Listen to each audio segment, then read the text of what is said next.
Hey everyone, it's ericwen. My voice is a little messed up right now. I have a slight cold. It's funny, 2 videos ago I got a comment from 0 Hour TV 256. Are you clogged up? I saw your comment and I was like, what are you talking about? My voice sounds pretty fine. I'm not sick. And then it turned out I was sick.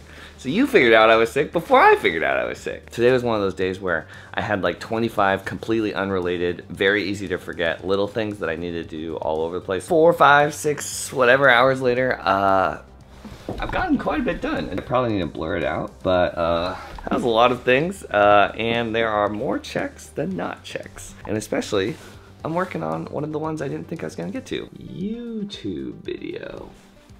Right before I picked up this camera, I was actually laying on this ground, listening to music by myself, just like decompressing, trying to remember everything for like 15, 20 minute, not nap, like not meditation, just like you know what I mean? I'm really tired and I'm really hungry.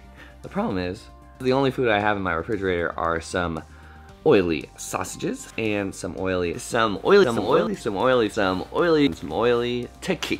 While that might be tempting because I am tired and hungry, I think it's time for me to go cook some veggies.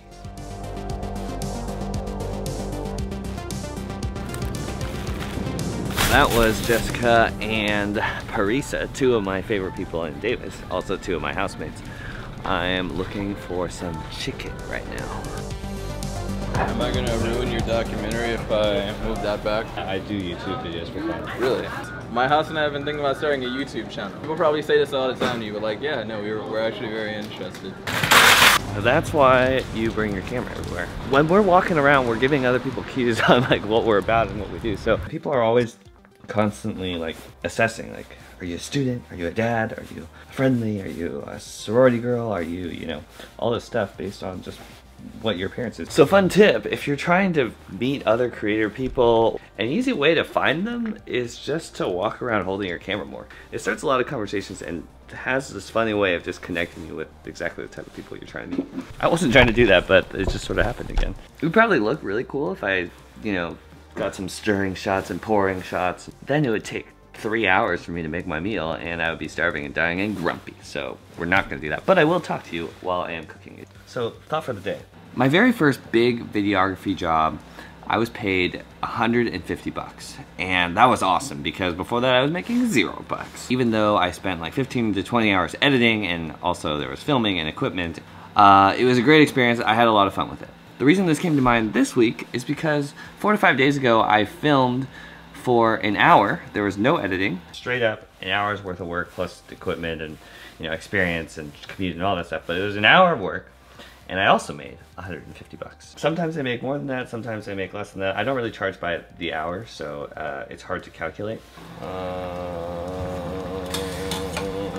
I go through these phases. Everyone's like, oh my gosh, you eat so many green things. And it's like, no, I absolutely do not eat so many green things, which is why I feel super guilty about it. And then, oh my gosh, what the heck is happening here? No, this only happens when I feel super guilty about eating a ton of unhealthy food and I try to overcompensate in the other way.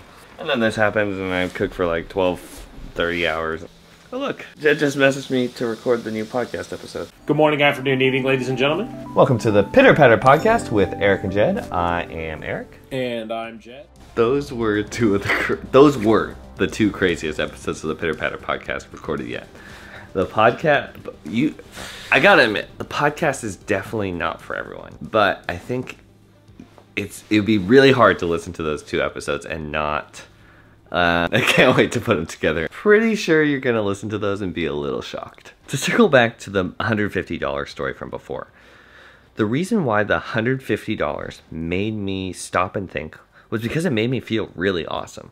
Whenever I feel super, super awesome or super, super bad or weird out of nowhere, for me, the way my brain works and from what I've learned from my like biggest ever mistakes, I always like to pause and think about why I'm actually feeling the way that I am feeling, especially with things like girls or money or attention.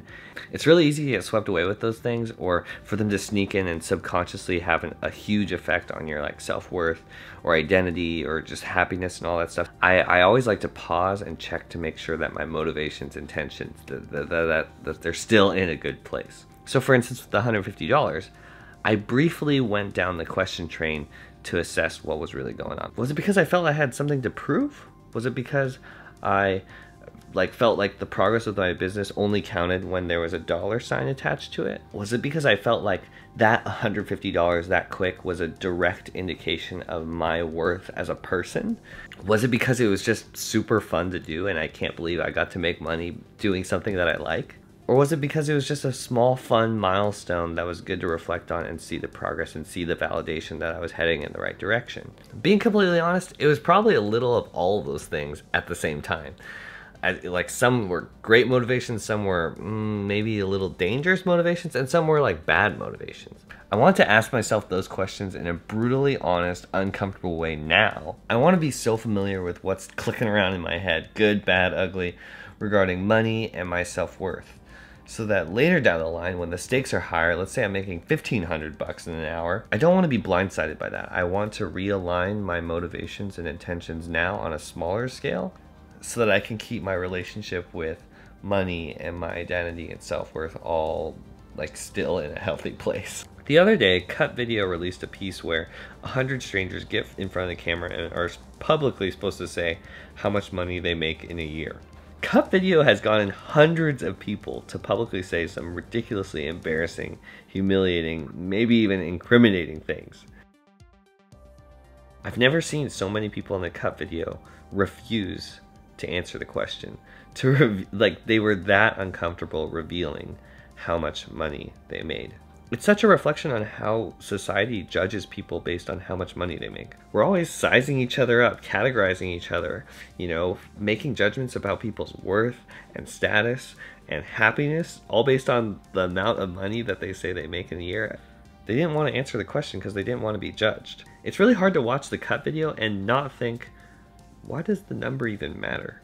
Is someone's value really at all correlated with the number? How awesome would it be if instead of polling 100 people on their income, if 100 people instead were asked about their happiness, joy, fulfillment?